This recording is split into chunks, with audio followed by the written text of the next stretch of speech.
The biggest one, the five, maybe. I don't even know if I have five. One is to take stock of the current reality. By that I mean, let's surface whatever initiatives might exist on this campus. Because wherever there's an initiative, there's somebody or some bodies behind that initiative. So if you just go tromping in there and say, no, I really question judgment, I question the value of this. Man, it's not going to be profitable. It's going to create an adversarial relationship, and that's not how you build the kind of trust, relational trust, that glues a community together. Whether it's a school district, or an entire community. Okay, so taking stock. And really setting that up, because my hunch is that there may be staff members on this campus that have been here for 40 years. And so it would be interesting to just put together a histomap by decade of all the big things that come to mind in each of those decades. And who was responsible. And what was going on during that decade. So we get a picture, I get a picture, and others could get a picture of how we got from there to where we are today. And honor it. I mean, what I know, my truth, is that there's a lot of tradition and pride in Prescott High School. There are also, charter schools are all over the place, and that makes me wonder, why are there charter schools? And I've been a director of secondary education, and I know why there are often charter schools. And it almost bankrupt the school district I was the director of secondary education in. Anyway, so taking stock of current reality. Another really important thing that I would do almost day one is dipstick the school climate. Now, what do I mean by school climate? School climate is how I feel. How do I feel as a parent? How do I feel as a prospective parent? How do I feel as somebody who's opted not to continue going to school at Prescott High School? How do I feel as a student? How do I feel as a classified person? How do I feel as a parent?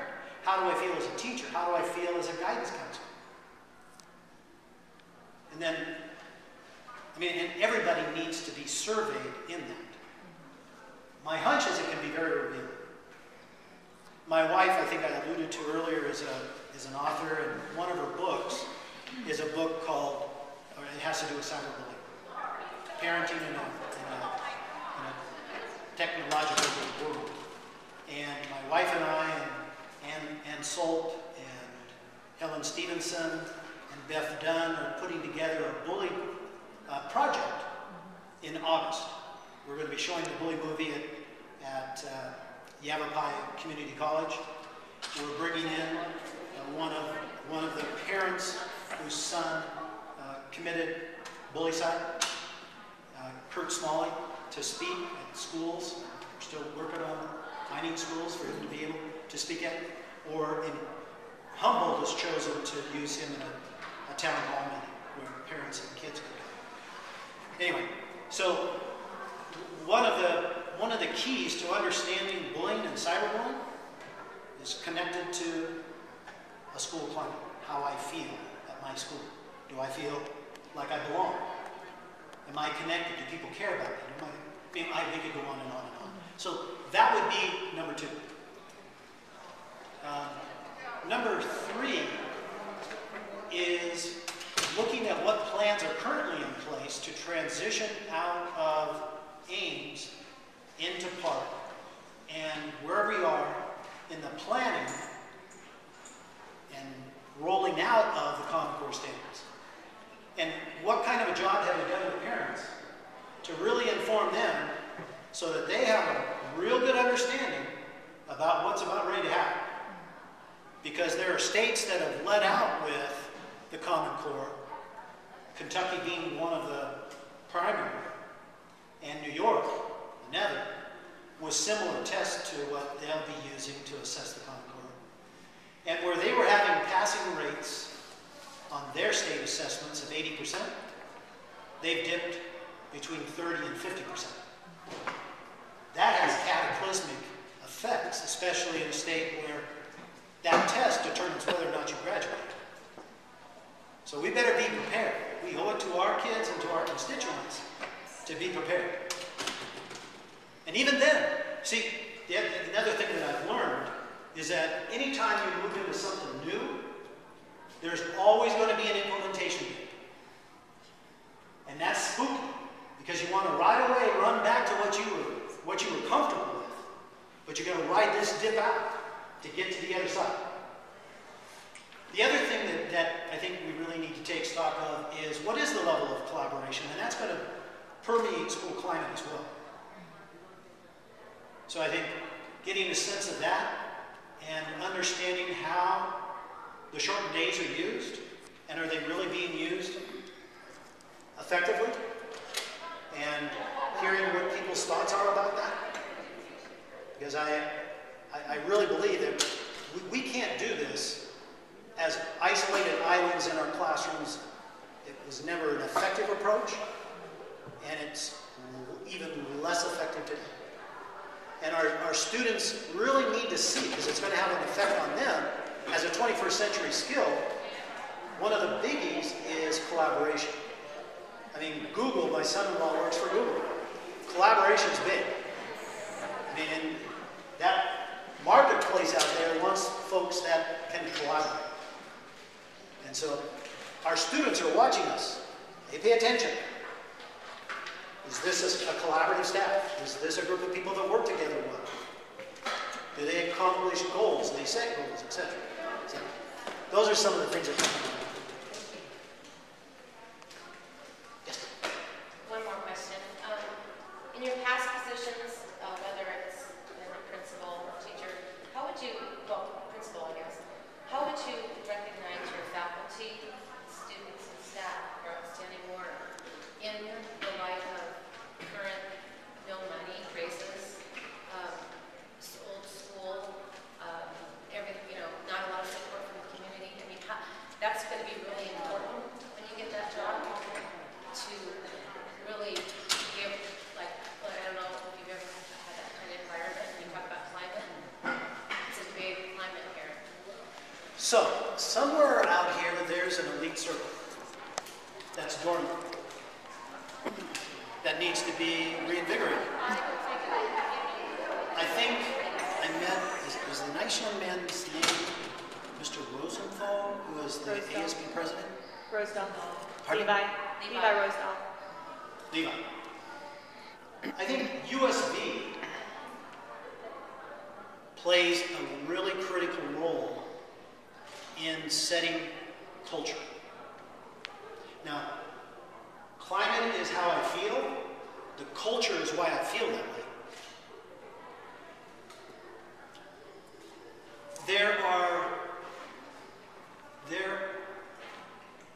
There's a fellow, and if any of you, not knowing who all is out here, but there's a really exciting gentleman. His name is Richard Parkhouse. And Richard Parkhouse, I met. He was an athletic director, both an athletic director and an activities director of a large high school in Southern California. What I witnessed, and I saw that there's a Renaissance program here, at least I saw it in the handbook. How much celebrating are we really doing? And I don't know. That'd be something I'd want to take stock of. What I witnessed at his high school and in talking with his USB, he didn't call it an ASB, he called it a USB, a United Student Body, and that was their mantra, was to unify. And so when you would go into one of his Renaissance rallies, you didn't see the USB officers. You saw non-USB officers running the rallies. You saw skateboarders doing stunts. I mean, kids that were often disenfranchised or lived on the edge. So I mean, you flip what is the function of an ASB. And in my opinion, it's a culture builder. It's how I feel. And I heard a story, and it's because I think it embodies what I'm talking about. Is that there were apparently two young men who I think are members of the student council. After the tragic events took place in the fall, launched a campaign, a healing campaign, on this campus. And that, in my mind, is the role of an ASB and clubs in general on a campus, is one of unity, bringing people together. So I think a lot of it starts with our student leaders and how they approach their roles in making those connections with students. You know, one of the things that I found to be really successful is a student senate, where one period, and it depends on how often one would want to do it, you elect from that period 2 representatives to go to a senate. And they're representing that class.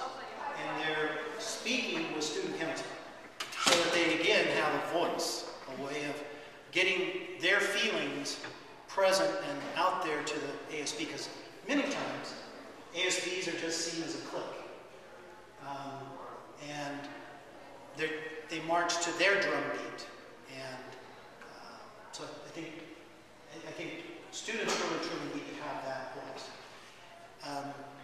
One of the things that we started doing was, that there would be, through clubs and ASB, cars were washed during that class period, just randomly, with a little note, "We appreciate you." And something as small as a candy bar on payday, a payday candy bar in a mailbox. One of the things that I encourage in newsletters, coffee clutches, and open forums with parents, and I'll get to what I mean by that in a minute, is I still have a file of letters that were written by kids and by parents expressing appreciation.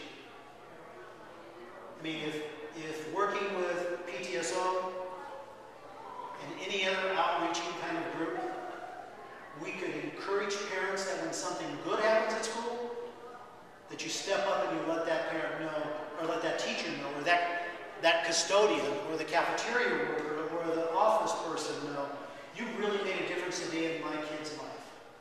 And I just want to let you know how much I appreciate it. And if there's anything I can do to help, just let them know. We don't do that anymore. I mean, 99% of what happens is when somebody's got a beef. And there are good things that happen at this school. I'm sure Cody is one heck of a good coach.